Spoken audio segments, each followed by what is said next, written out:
স্বাস্থ্য খাতে দালালের দৌরাত্ম্য রোধে কঠোর পদক্ষেপ নেবে সরকার। সকালে ঢাকা মেডিকেলে আকস্মিক পরিদর্শন শেষে একথা বলেছেন স্বাস্থ্যমন্ত্রী সরদার মোহাম্মদ সাখাওয়াত হোসেন। এদিকে নারায়ণগঞ্জের সিদ্ধিরগঞ্জে ভূমি অফিস পরিদর্শনে গিয়ে ভূমি প্রতিমন্ত্রী ব্যারিস্টার কায়সার কামাল বলেন, ঘুষ ও দুর্নীতি রোধে যে কোনো ভূমি অফিসে এমন আকস্মিক পরিদর্শন চলবে। সর্দার রাজীবের রিপোর্টে বিস্তারিত। গ্লিটারের টুইন লেমন ও অ্যান্টিব্যাকটেরিয়াল ফর্মুলা বাসনকে চকচকে জীবাণুমুক্ত করে আমাদের দেয় গ্লিটার গ্যারান্টি।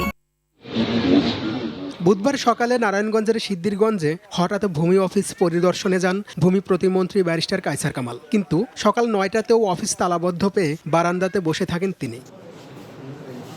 এরপর প্রায় ৩০ মিনিট অপেক্ষার পর একজন এসে কার্যালয়ের তালা খুলে দিলে তিনি ভেতরে প্রবেশ করেন। এ সময় কর্মকর্তা কর্মচারীদের অফিসে না পেয়ে ক্ষোভ জানান প্রতিমন্ত্রী। ৯টার সময় অফিস খোলার কথা, ১৫:১০টার সময় কর্মকর্তা দুইজন এসছেন, একজন এসছেন ১৫:১০টা আর একজন ১০টার পরে এসছেন ইন্সপেকশন শুরু করে।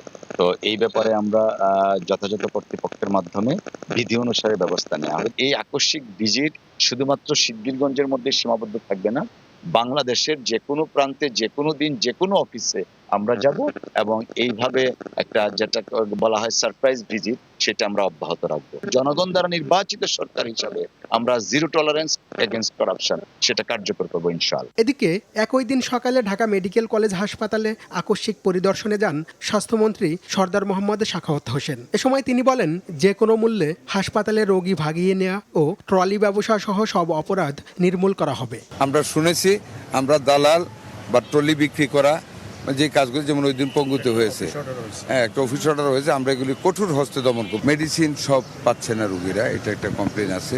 আমাদের আরও অনেক বেশি অ্যাকোমোডেশনের দরকার, আরও অনেক বেশি ডাক্তারের দরকার, যে জিনিসটা আমাদের অপ্রতুলতা আছে। দ্রুত স্বাস্থ্যকর্মী নিয়োগ সহ হাসপাতালের অপারেশন থিয়েটারের মান ও সংখ্যা বৃদ্ধি এবং ঔষধ সরবরাহ বাড়ানোর ব্যবস্থা করা হবে বলে জানান স্বাস্থ্যমন্ত্রী। সর্দার রাজীব, RTV, ঢাকা।